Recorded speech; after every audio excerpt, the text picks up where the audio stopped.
Nous allons voir deux notions essentielles pour aller plus loin dans la grammaire française. C'est la nature et la fonction des mots.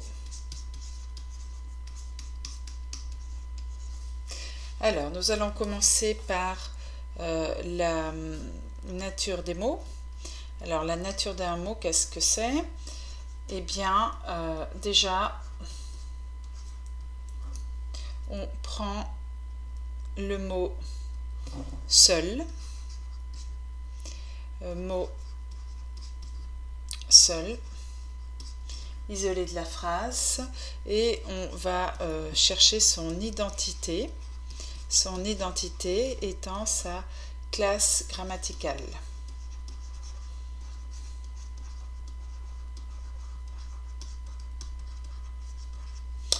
Alors, nous avons déjà vu dans la séance précédente bien, que nous avons deux sortes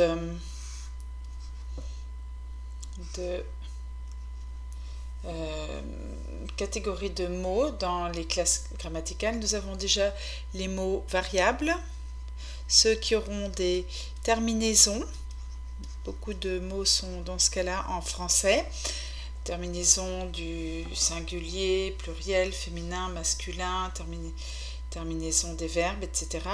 Et nous aurons l'autre catégorie, ce sont les mots invariables, ceux qui ne changent jamais d'orthographe.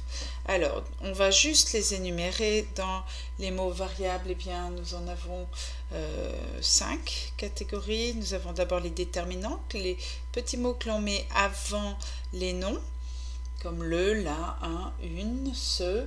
Nous avons les noms. Nous avons aussi les verbes.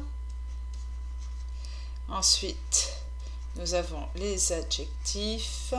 Et enfin, les pronoms qui remplacent les noms. Voilà. Alors, après, pour prendre une autre couleur. Pour les mots invariables, eh bien, nous avons un peu moins de catégories. Nous aurons déjà les adverbes, comme vite, lentement, sûrement, etc. Les prépositions, comme je vais à la maison, chez le boulanger, etc.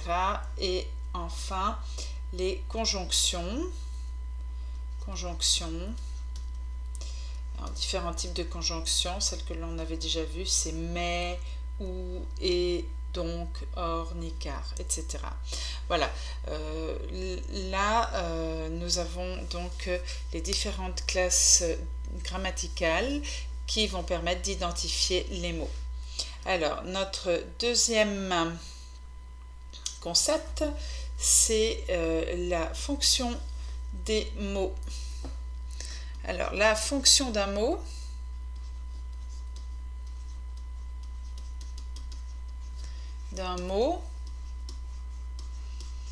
c'est toujours par rapport à la phrase, mot compris ou englobé dans une phrase.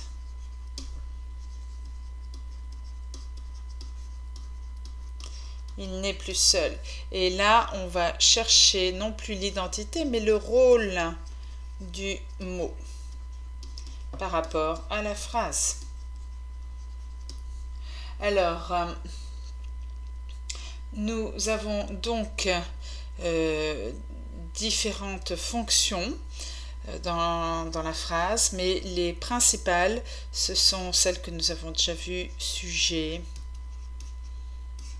verbe et objet. Voilà. Alors, nous détaillerons chaque fonction dans des séances, séances ultérieures.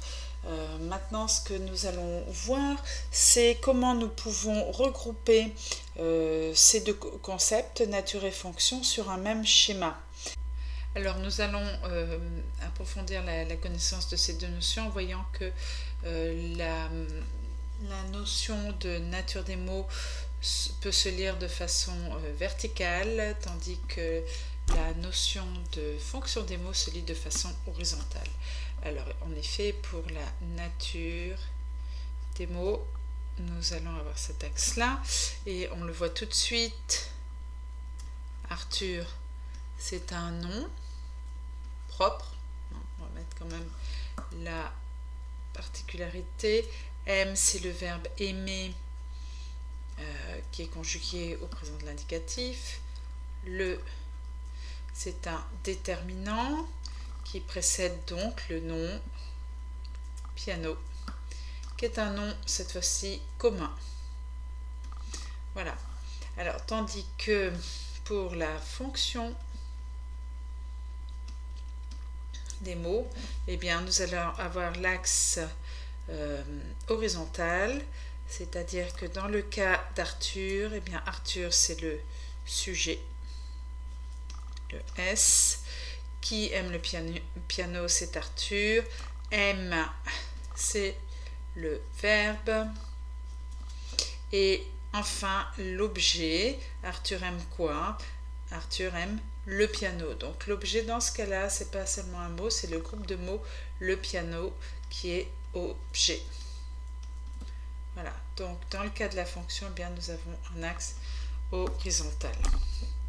Un autre exemple pour mieux comprendre nature et fonction d'un mot, eh bien, c'est comparer la phrase à une famille et les mots étant chaque membre de cette famille.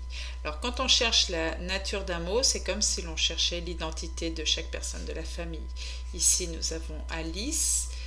Là, nous avons Bernard.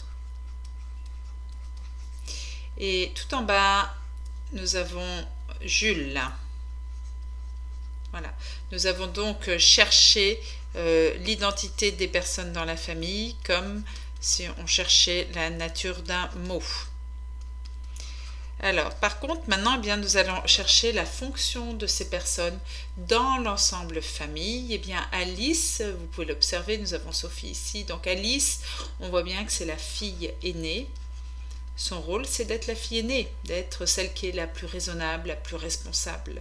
Tandis que Bernard, eh bien, son rôle, c'est d'être le père de la famille. Et Jules, tout en bas, qui tire la langue ou qui est vilain, eh bien, son rôle, c'est d'être le petit dernier. Petit dernier, le chouchou peut-être, hein, diront ses frères et sœurs, celui à qui on permet tout. Voilà, c'est son rôle, venir embêter les autres. Donc, la fonction d'un mot, eh bien, c'est comme le rôle d'une personne dans la famille.